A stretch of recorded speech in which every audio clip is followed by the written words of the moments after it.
Aye, a matter of the utmost gravity, if one can suspend disbelief. Go on then. Tell him what you told us.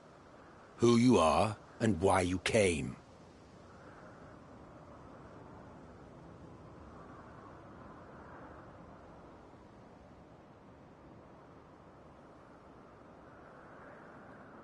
The final days.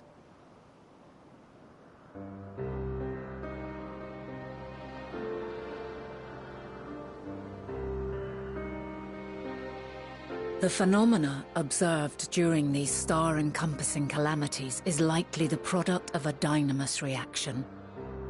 And none is more versed in the applications of this energy than you, Hermes. I must stress that we do not believe you would desire such destruction. We come not to lodge accusations, but to beg your wisdom. And so, distressing though the exercise may be, I ask that you share with us your opinion on the matter, on the assumption that our visitor's tale is true. Even you, Vana.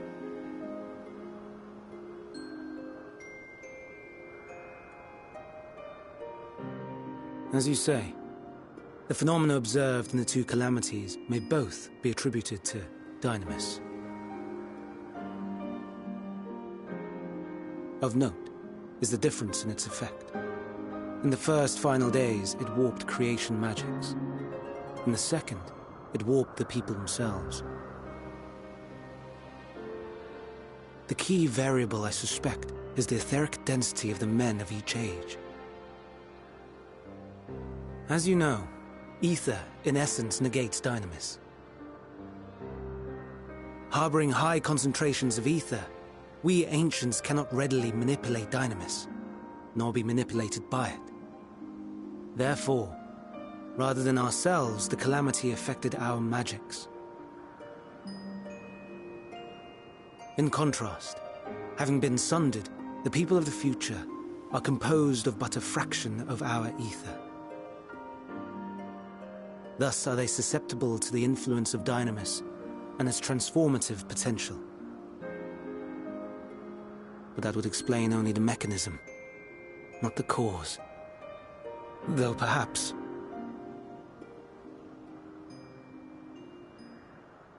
What is it? Even should it be a hypothesis, we would hear it.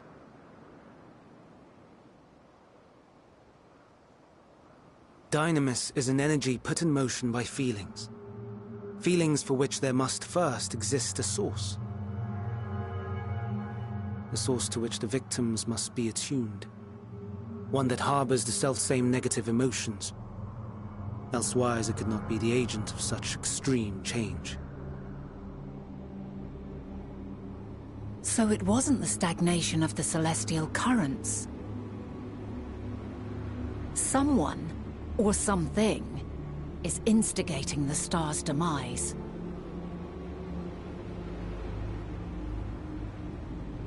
So, we've a villain on our hands after all. Any idea who or what it could be? The celestial currents comprise the outermost layer of the star's ether, encasing it like a protective sphere. According to your tale, it was where the currents were weakest that the phenomena first manifested. If the inciting factor came from without Aetheris, then its effects would first be seen in those locations.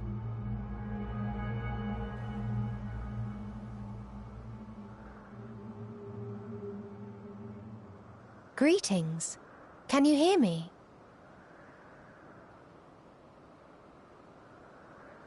Do not be alarmed. I mean you no harm. I wish only to hear your words, share your feelings, know your thoughts. May we please be friends? Meteon. What is it?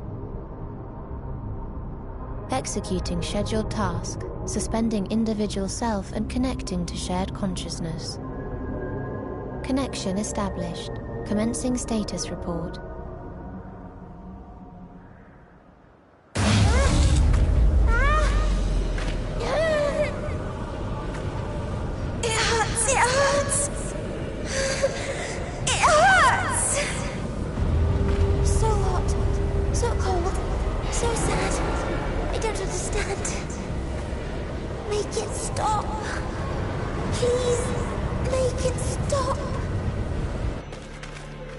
Steady, Meteon. Steady. So scared. So lonely. The pain. It's too much. Why? Why do we? They hurt. Hate. This is wrong. All wrong. She's gone? But how? She has altered her etheric density in order to blend in with her surroundings, an ability for avoiding confrontation. Most effective. Frustratingly so. I can't see her either. Not even a trace. Stay away. Please. This is wrong. My mistake. So please. Are you all right?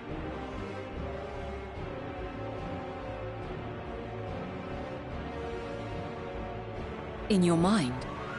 No. We only heard her speak the instant before she vanished. Of course. When communicating without words, Meteon also employs Dynamis. That would explain why you were able to hear her, when we could not. Then you are our best chance of finding her. Follow her voice and try to track her down. Hindered though we may be, let us split up and search as well.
Aha!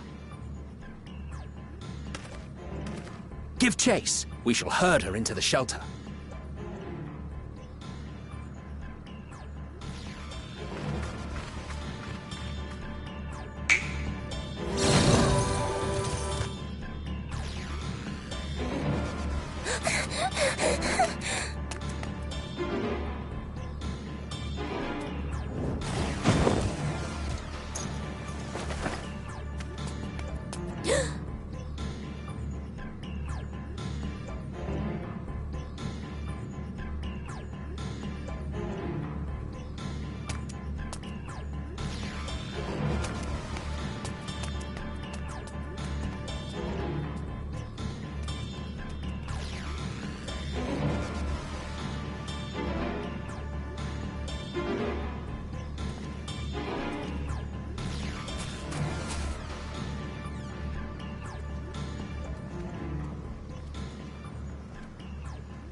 Please, Mission.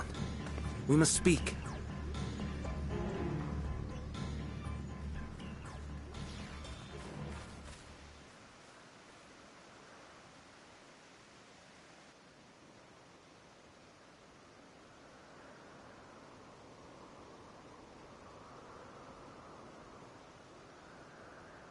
I'm sorry, Hermes. I'm so sorry.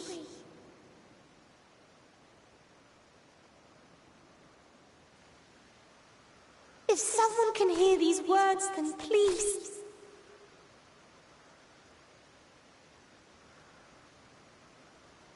please protect them. Protect them all.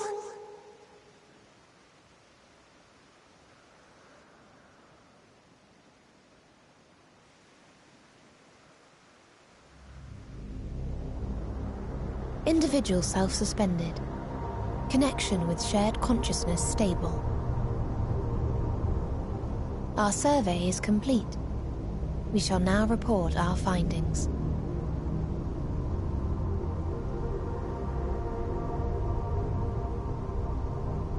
All units safely arrived at their respective destinations.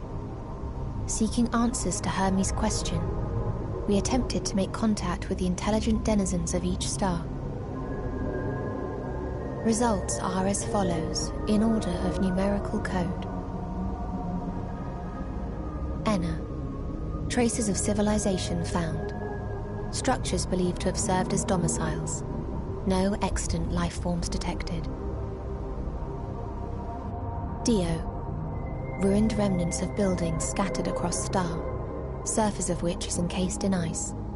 Presence of life could not be verified. Tria. Evidence of large population centers, akin to cities recovered. No extant life forms found, only their lingering essence. Tessera. Edifices surmised to be abandoned residences found. No extant life forms detected.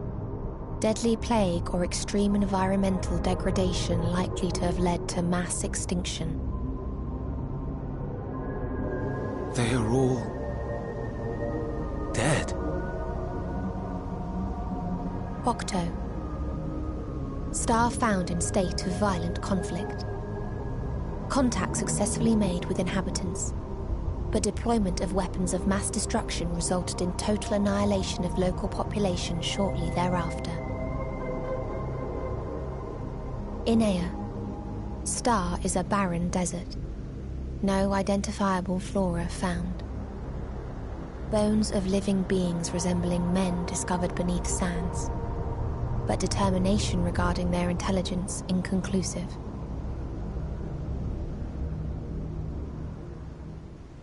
Remind me, Hermes, what exactly was the question you entrusted to Meteion? I tasked her with asking what others live for. What gives their lives meaning. Did you consider what may happen if the premise of the question is flawed? To be able to answer it, one must be living and desire to continue doing so. But if Meteion finds no living beings in the course of her journey,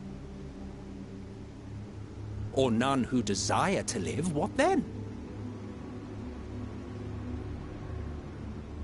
What answers would she derive from their silence?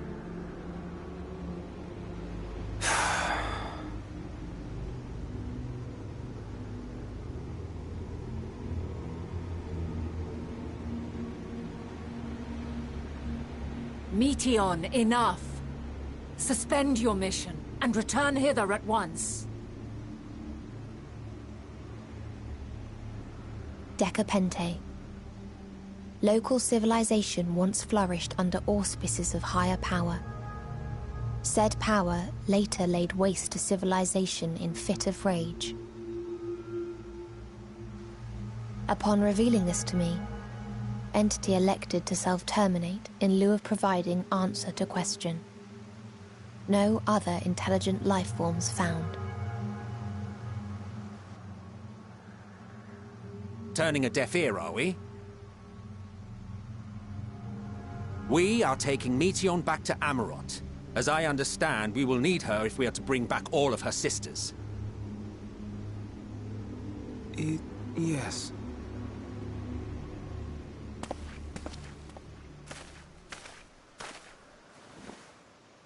Meteion.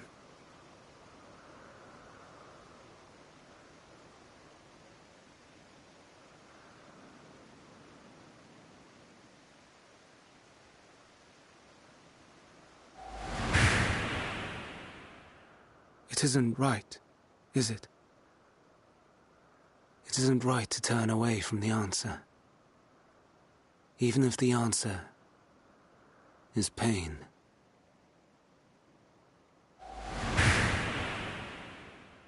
Even if we aberrations must scream ourselves hoarse to be heard.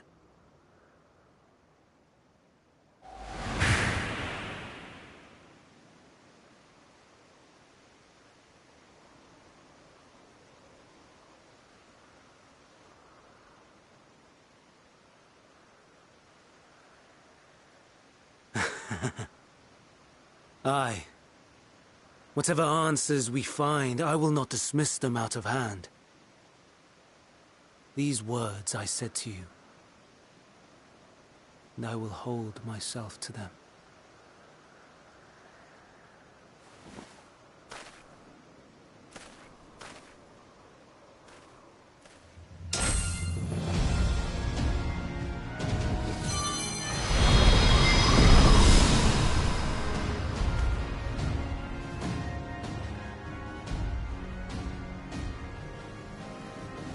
What is the meaning of this? You cannot take Meteion, not until she has finished her report. All else must wait.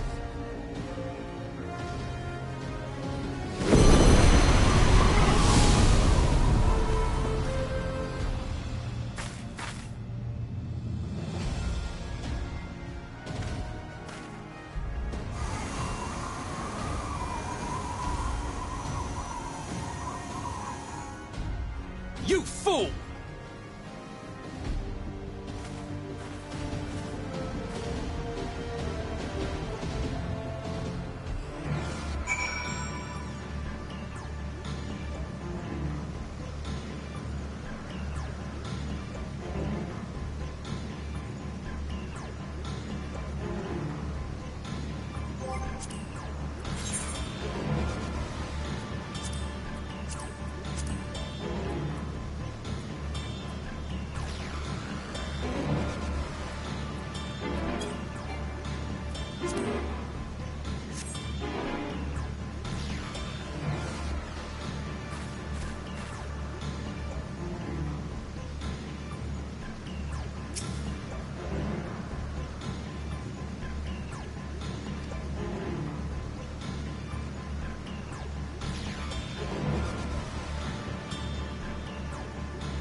Turn back, else I might be forced to.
must hear their answers before they're expunged from existence.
So, it comes to this.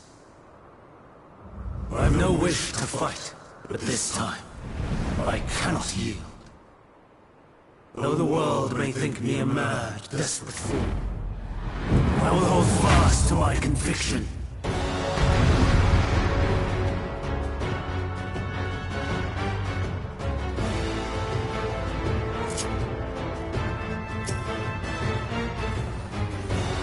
I will have the time and tranquility I require. Lust and gale, gather to me!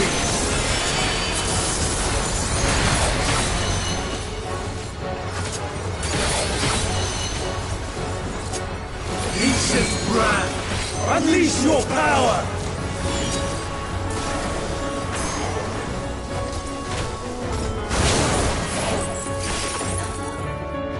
Dancing winds, pierce my foes!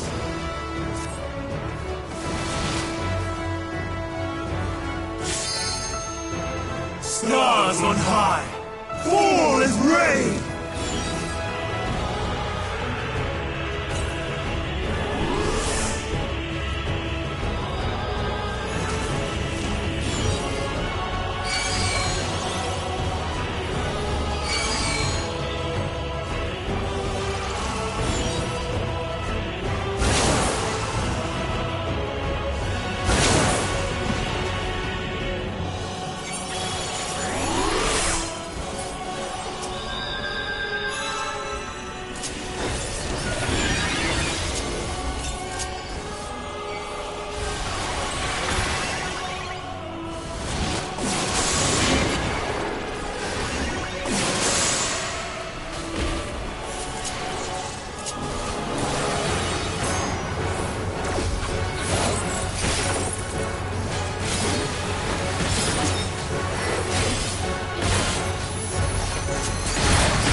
Face my foe!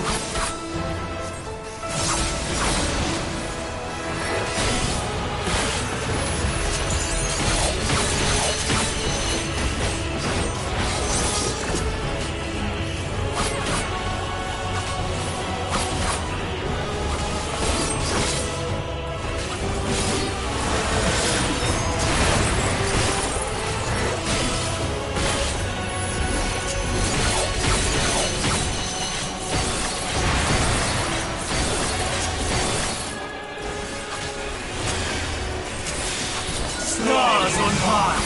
Fall as rain!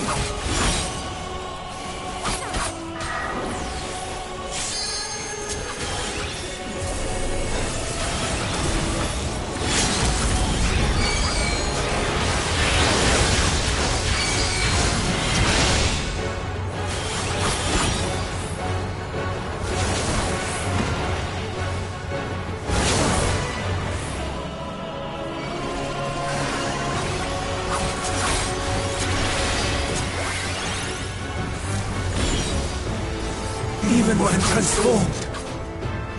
But I am not finished yet.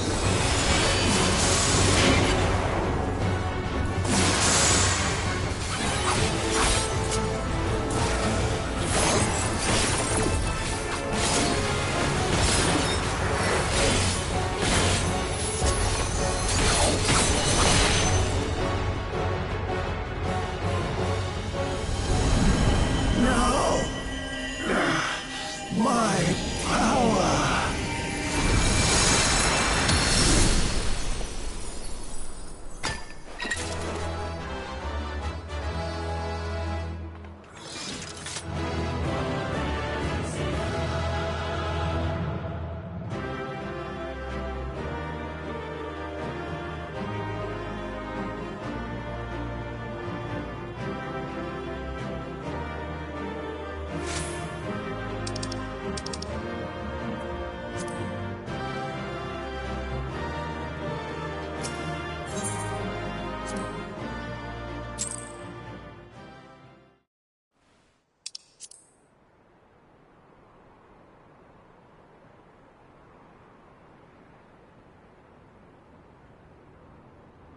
It's over, Hermes.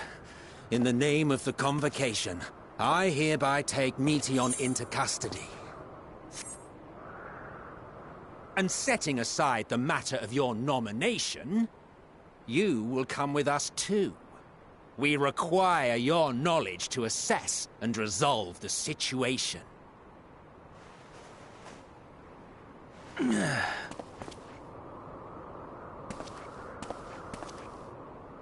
Meteion, I am so sorry.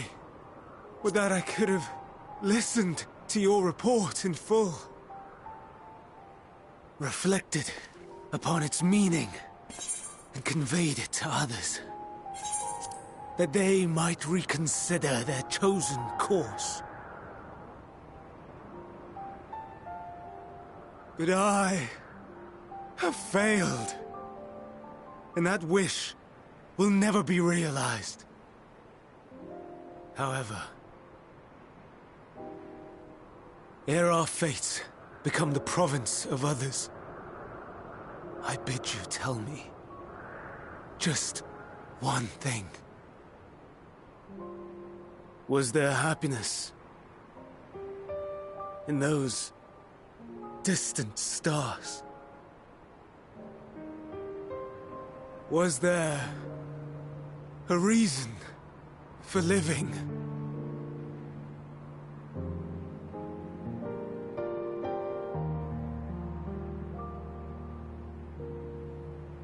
We conducted our search as per your instructions. We scoured historical records, communed with the spirits of the deceased, heard the final testaments of the dying, welcomed their shadowed hearts into our own.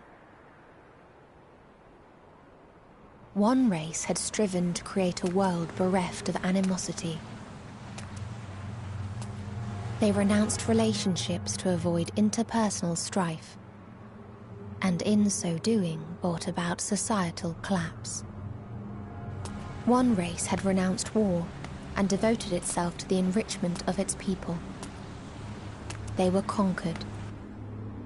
Though they destroyed the enemy in reprisal, they could not regain their former glory.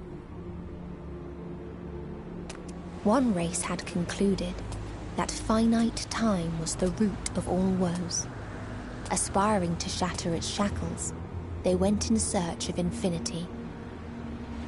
They discovered nothing is infinite, and that neither time or death can be cheated. Disillusioned, they gave up on the future and themselves. One race had discarded all things that gave rise to sorrow, hoping to have only joy. They found joy lost its savor in the absence of sorrow, and lost their will to live. Though worlds apart, these peoples shared a belief. The belief that they had tried their best. That they had tried to fulfill their potential with every step and success. In the course of which, they learned the truth. That they would never be free of fear and sorrow, anger and despair, of loneliness, so long as they yet lived. Even now their souls cry out for oblivion. And to this song of anguish, I lend my voice. We lend our voice. Oh, beloved mankind, shimmering jewels of beautiful Etheris, rejoice, for we will free you from the cruel yoke of existence. There is no need to struggle in vain, for in nihility awaits salvation. You will know peace and serenity, and it will be beautiful.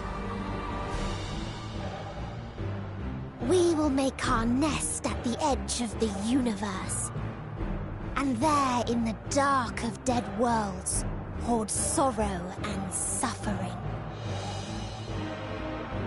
There we will sing, our chorus ever louder and ever clearer, that our song may reach even this ether-shrouded star. Such is the answer we have found in the stars. Such is the gift we now offer to Etheris.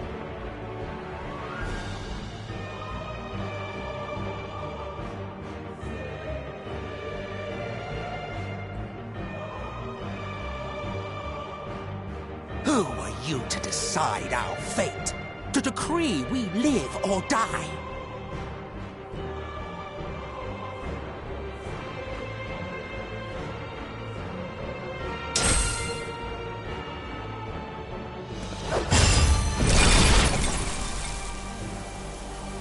Have you lost your mind? You heard what she said. She means to destroy us all, yet you'd still take her side? In the name of the star, we have discarded those creations that we deemed flawed.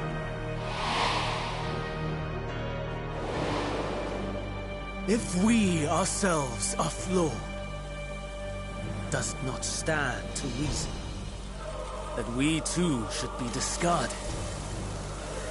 That is sophistry, and you know it! Perhaps it is. Perhaps I am wrong.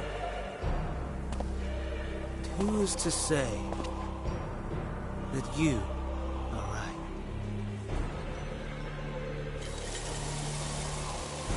Let us settle this with a determination. In my authority as Chief Overseer of Elpis. I will make a judgment on man's fitness to exist. If he can learn to value all life and retain his will to live, even should his end be justified, he will surely find a way to avert his demise. If not, he will perish in starve. As with all determinations, provisions must be made to ensure fairness. Kairos! Awaken!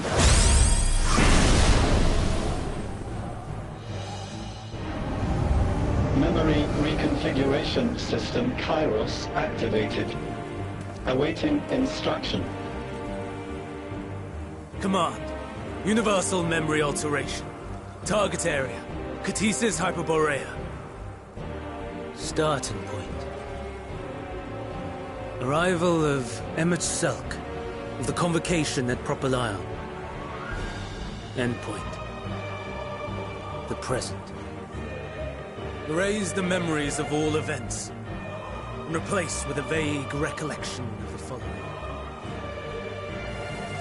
I was here, preparing to demonstrate the functionality of Kairos to Emmet Selk and Hithodeus. Meteion's shared consciousness became unstable. She and her sisters could not sustain their existence, and all dissipated with a burst. The resultant shockwave accidentally triggered Kairos, which erased several days of memories from all present. Execute. Command acknowledged. Initializing. 3 processes remaining to execution. Bravo. I dare say one would be hard-pressed to make it fairer. Everything that you told us, everything that has happened, the fact we've even met, it will all be gone.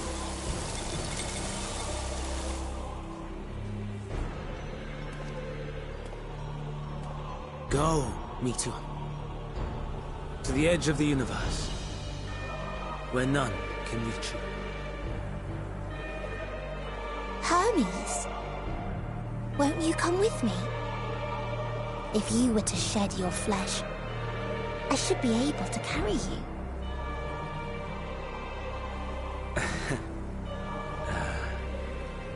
I will remain. As a man, I will oppose the oblivion you bring. Silly fool. Had you said yes, I would have granted you the gentlest end.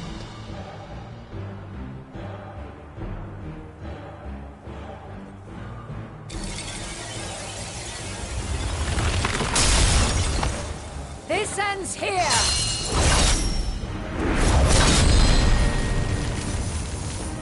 Fly, Meteion!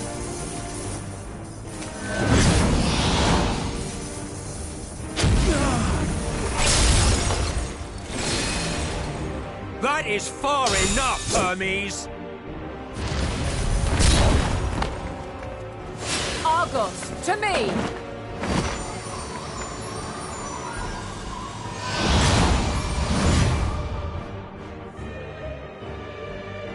First process complete.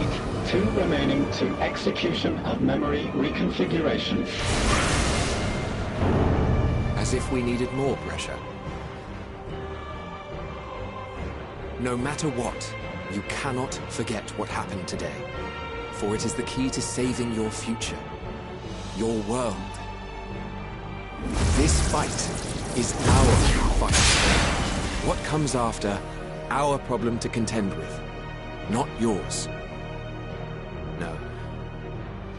Your own struggle awaits. And no one else can take your place. You must flee this place with your memories intact. And I will see that you do. Now then, where is it?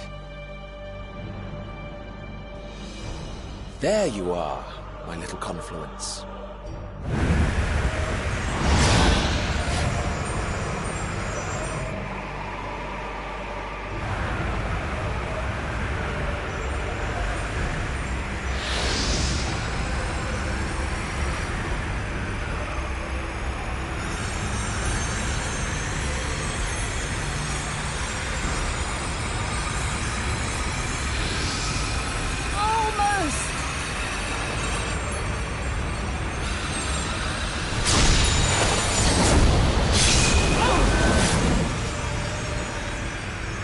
Very well, then.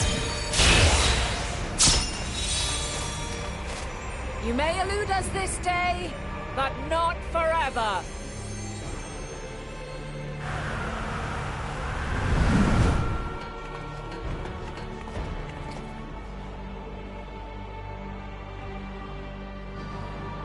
Meteon's gotten away. Second process complete. One remaining to execution. No time for brooding. Listen well. Beyond lies a spatial confluence that connects the interior sections of this building. I will destroy the confluence and force open a way outside. When I do, you must jump through.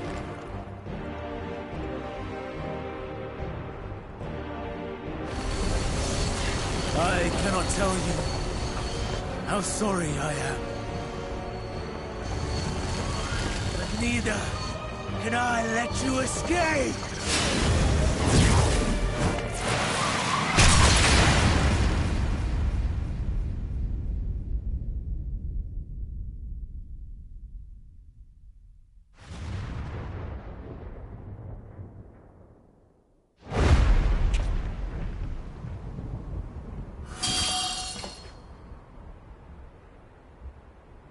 Too brave by half.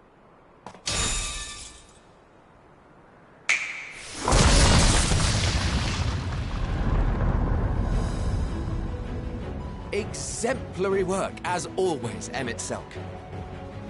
What? But how? I thought the confluence was... over...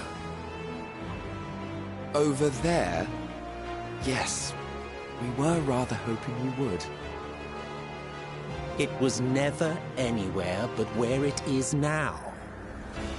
The instant those two began making their way towards nothing, 'twas clear the plan was a diversion. I'm quite incapable of destroying a confluence, I must confess. A gambit brazen beyond words. Though we've grown accustomed to reckless improvision due to the antics of an incorrigible associate. Though, in the case of certain present company, incorrigible is an understatement.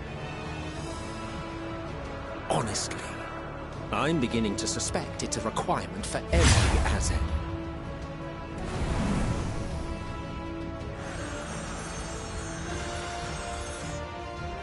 There's no time! Quickly! Even now, I do not believe your tale. I would not suffer us to walk such a wretched path. Still, if it must be said, do not squander it. The legacy I leave you.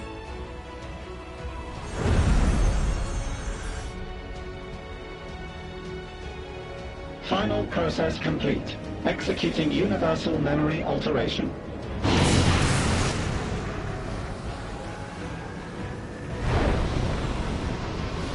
Go, Argos!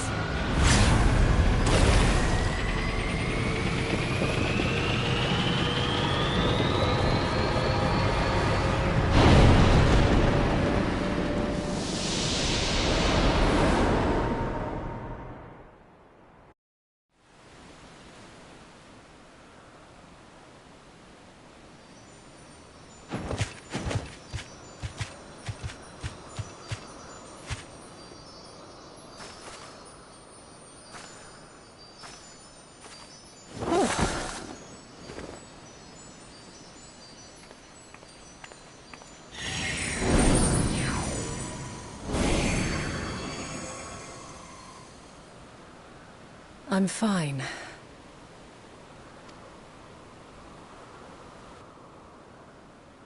Can it be true?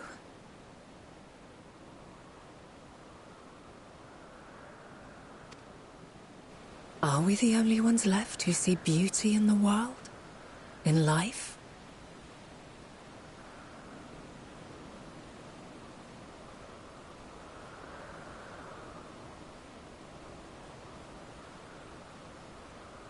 Are the stars above no more than husks of fallen civilizations?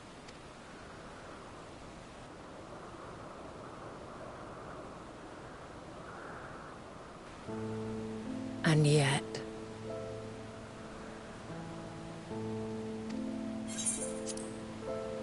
I feel her. Though she is unimaginably distant, I feel Meteion's presence. And the place where to we must go.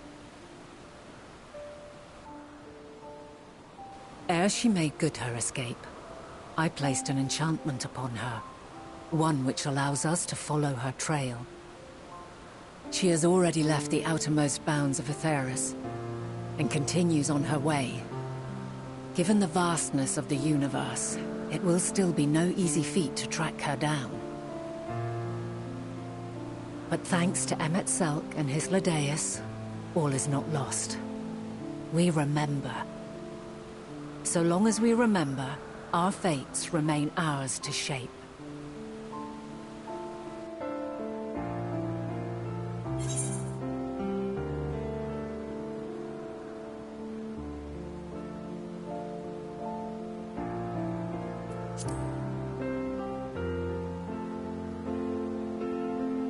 What indeed?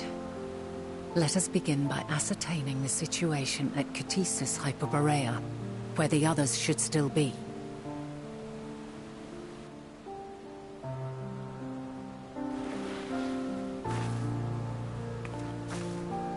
Given the likely state of their memories, however, it would be imprudent for us to approach them directly, in which case...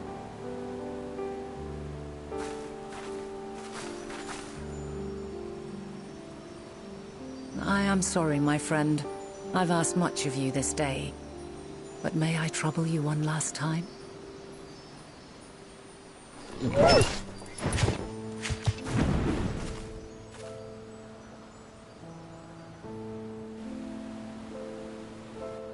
Argos will investigate in our stead.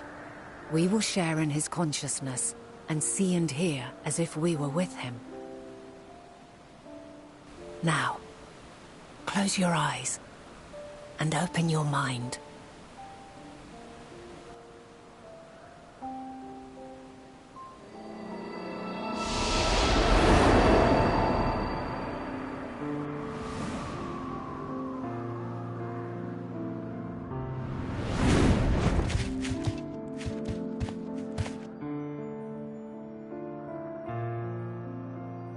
Thank goodness you are unharmed. Unharmed? There is a gaping hole in my memories. I can scarcely remember arriving here in Elpis. Forgive me. I was preparing to demonstrate the functionality of Kairos to our guests. But Meteion, her shared consciousness became unstable. And she... So, that's what prompted the state of alert. And when you went to investigate, you were caught in Kairos's accidental operation. So it would seem. It's all a blur to me. Such an unfortunate accident. Oh, and what of Venar and your other companion? You went inside together, as I recall. We did?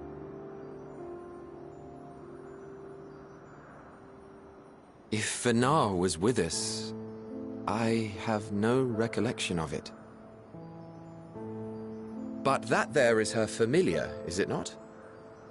The fellow seems happy enough, so I think it's safe to assume his mistress is well.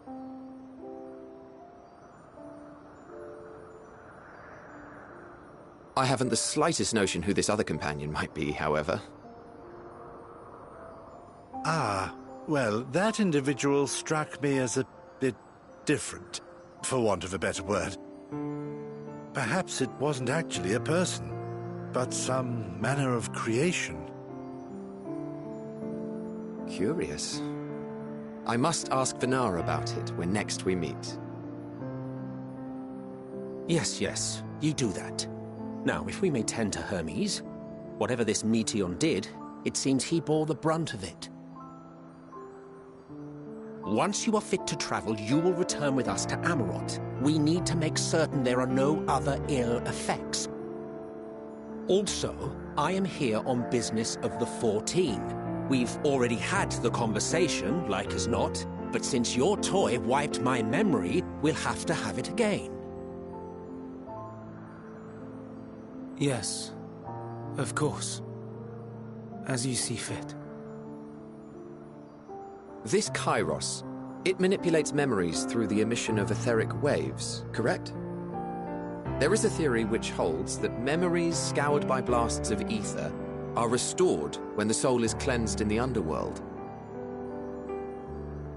If true, then perhaps when our time comes to return to the star, we shall remember these few days we have lost.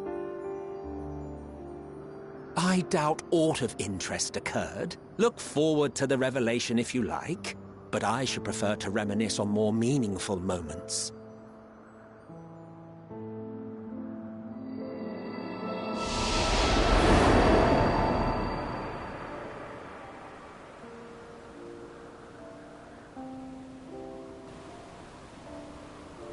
Let us rest, if only for a while. After all, you and I... oh, we still have a long, long way to go.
So, it is within.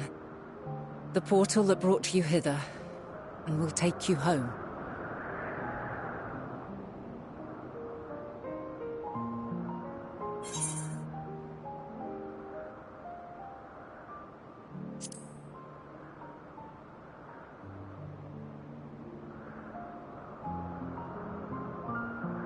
May you and yours emerge triumphant. Make use of the knowledge you have gained, that your days in Elpis and our friend's sacrifice be not in vain. With Meteion free to pursue her designs, 'tis only a matter of time until the final days are upon us. We must be ready. From fortifying our defenses to securing our escape, there is much to be done. In spite of this, we cannot allow the report that set this calamity in motion to become common knowledge. Were the masses to learn the fates of the other stars, I fear the situation would spiral out of our control. I must carefully consider who can be trusted and bring them into the fold.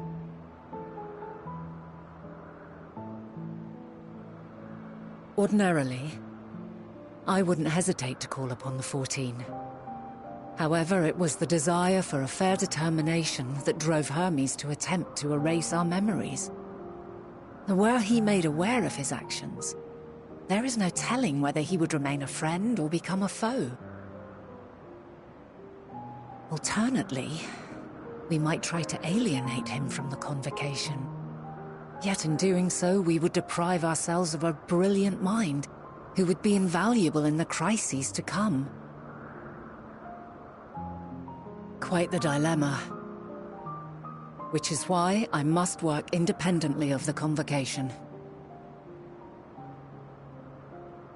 Regardless of how we proceed, if we are to permanently avert the final days, we must be equal to Hermes' challenge. We must prove that mankind is worthy to exist. And this hinges, I think, on how we confront the all-consuming despair that accompanies a senseless and seemingly inevitable end. Bewildered and divided, we would perish like the peoples of those celestial ruins. We could not hope to survive the final days, much less take the battle to Meteion at her nest. We must find a way to defeat despair, to unite and prepare as many as possible for the struggle ahead.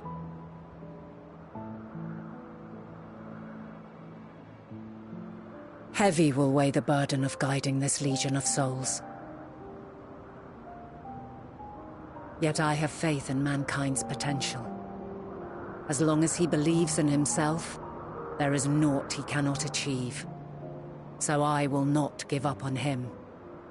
On us. You may find your world to be very different. Or perhaps the erasure of our friend's memories has sown the seeds of a conjunction between us. We cannot know until the moment is at hand. So shall I strive to do my best, taking naught for granted as I walk my path.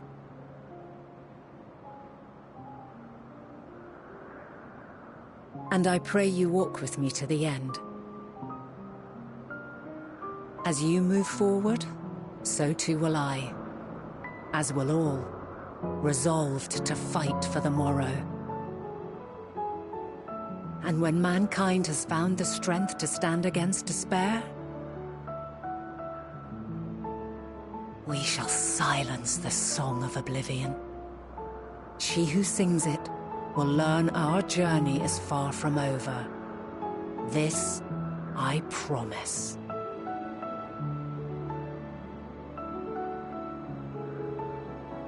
Fare you well, my light of the future, till we meet again.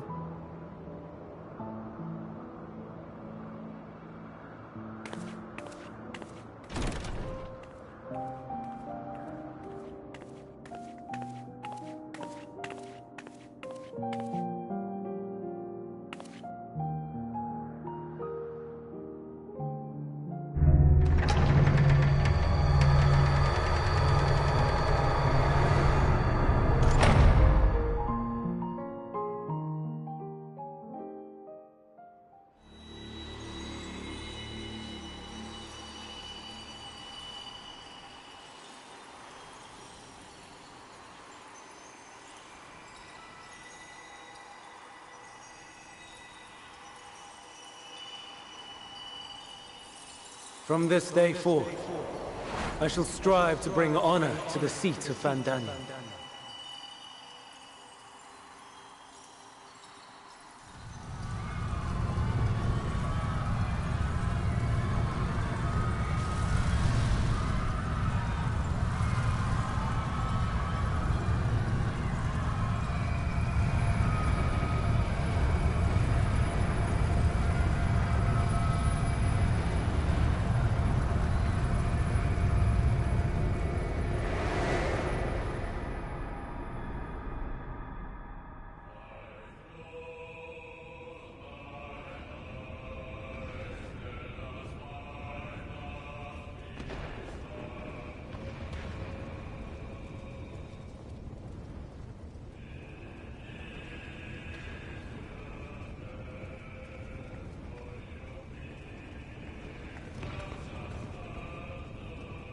Even now, I remember standing there, locked in a moment where the sky is aflame.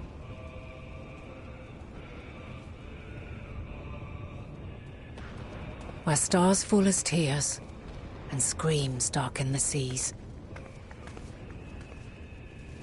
Where resignation rots the trees.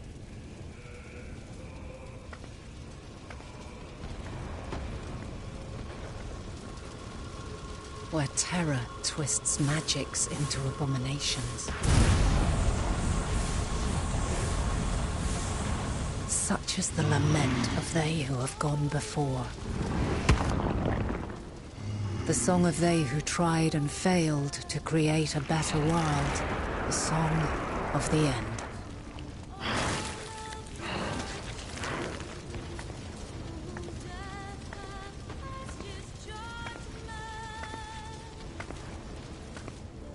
That which hides at the edge of the universe is no longer hope's creation.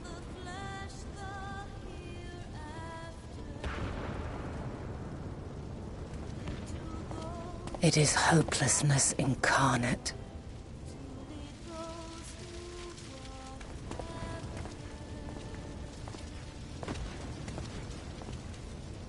That day, mankind saw half of its number sacrificed to bring forth Zodiark.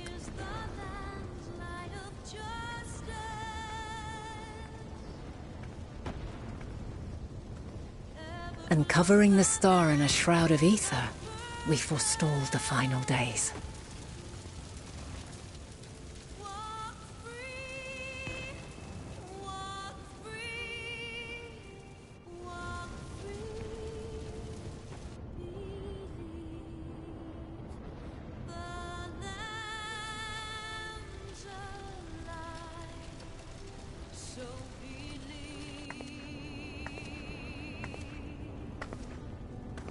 Yet the cries echoed still.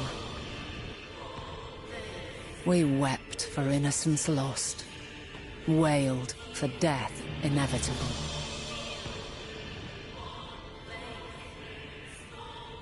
A reality too terrible to bear.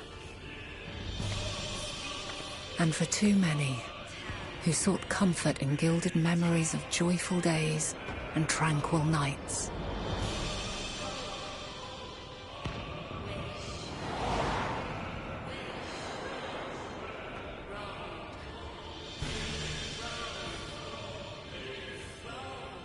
This is all wrong! Why must we suffer so? It needn't be like this. No. There must be a way to restore things to the way they were. To reclaim the perfect paradise we once had. No, my friends. Suffering exists, and we cannot pretend otherwise. No civilization, however great, could eliminate it. If we would live, we must accept it as our constant companion. Let us not seek to forget this tragedy. Let us carry it in our hearts, that we may grow stronger and know true happiness. We can't accept it! We won't accept it! It will be ours again! A world free of sorrow!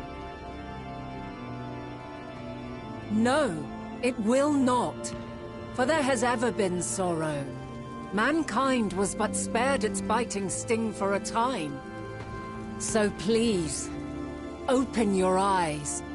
To try and reclaim those lives we lost by sacrificing yet more isn't wisdom.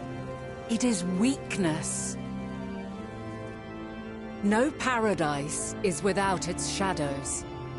If we cannot accept this truth and learn from our pain, then our plight shall be repeated.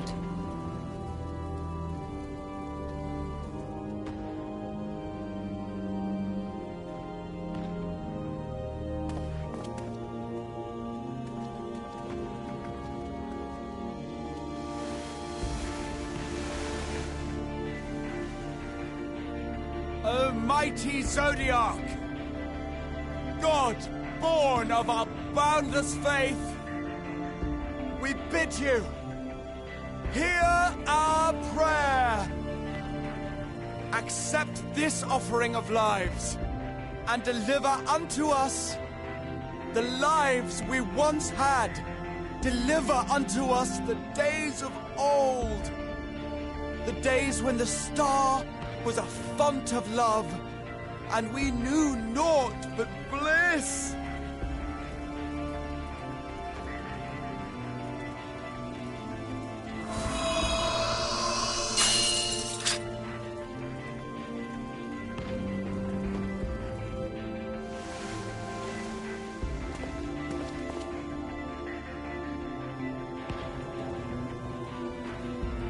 You would destroy it? Our beautiful world?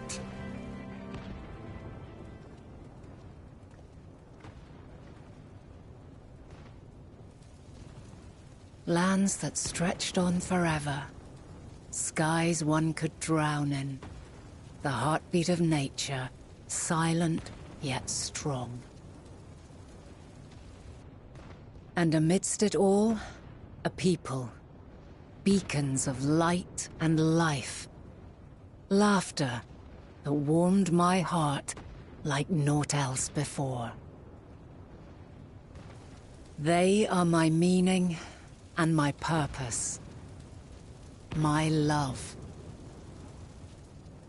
In spite of, or perhaps because of this, I choose to believe in mankind's potential, in his ability to find a way forward. So let there be no way back. From that temptation, I sunder us. No more shall man have wings to bear him to paradise. Henceforth, he shall walk.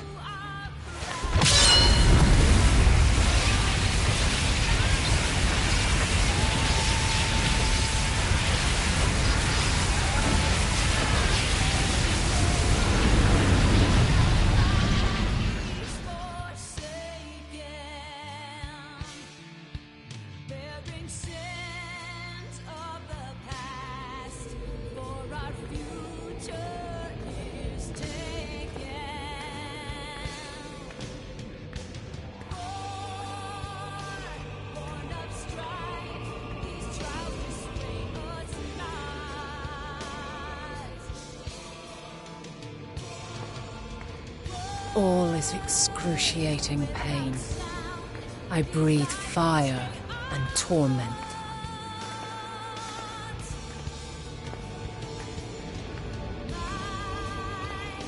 I birth a world of suffering to mire and plague.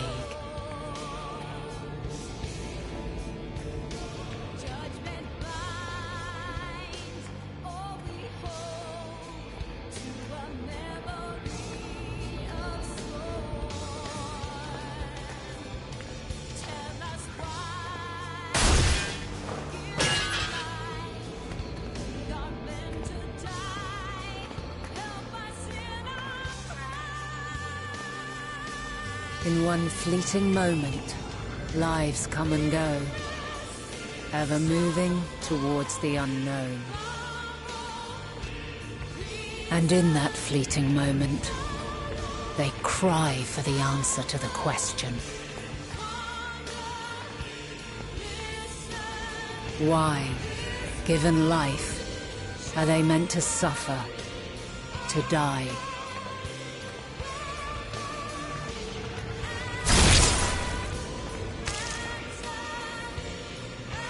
As fragmented, imperfect beings, yours is a never-ending quest.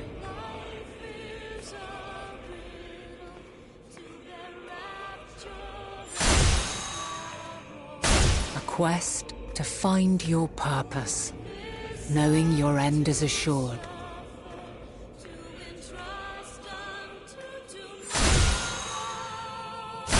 To find the strength to continue when all strength has left you.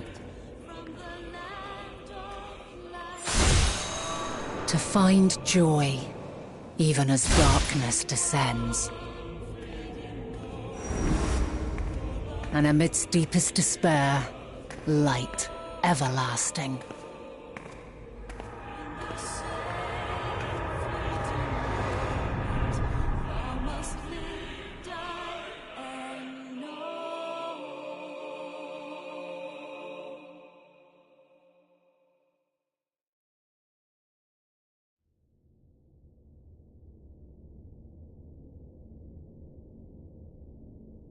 A conjunction has begun to form, an intertwining of your time and mine.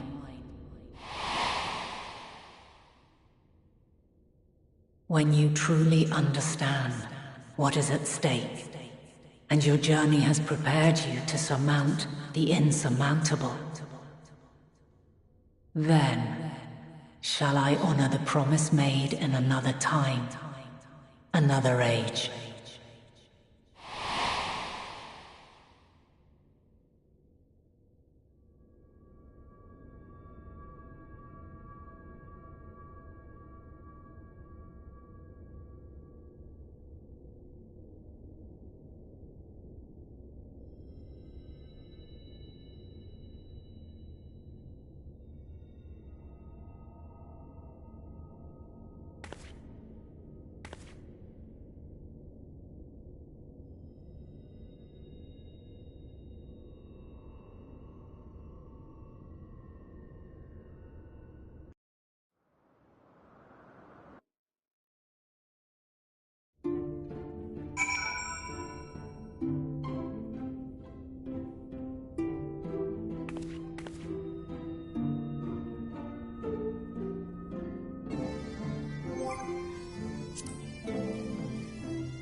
you